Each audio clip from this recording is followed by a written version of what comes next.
तोर दुआरिया एलियो मैया बन को हम भिखारी बन को हम भिखारी।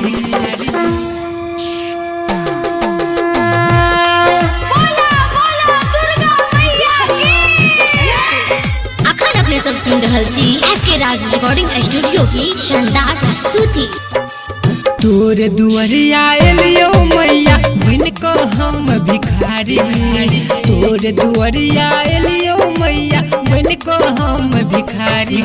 हम मांगई नहीं छी सोना हम मांगई नहीं छी चांदी। हे मैया शेरवाली हे अम्बे माँ भवानी। हे मैया शेरवाली हे अम्बे माँ भवानी।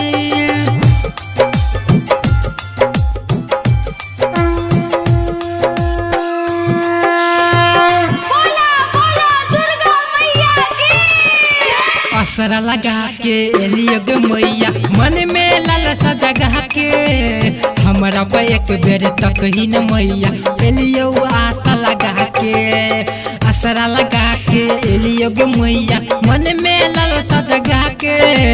हमरा पर एक बेर तक ही न मैया एलियो आशा लगा के।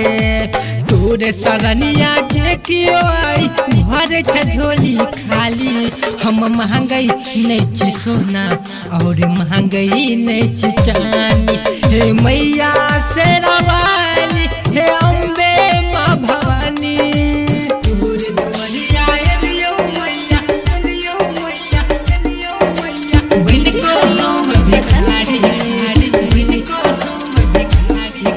हम महंगाई नहीं छी सोना हम महंगाई नहीं छी चांदी।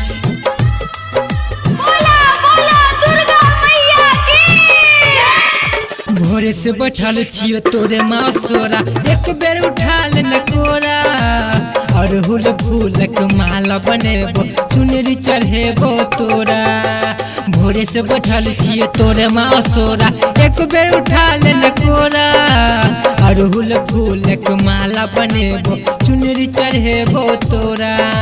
गोविंद गोरैया भजन सुनाबो सुनही मैया रानी। हम महंगाई नहीं छी सोना और मांगई नहीं छी चांदी। हे मैया शेरवाली हे अम्बे माँ भवानी। तोरे दुआरिया एलियो मैया बन को हम भिखारी। हम मांगई नहीं छी सोना और मांगई नहीं छी चांदी और मांगई नहीं छी चांदी।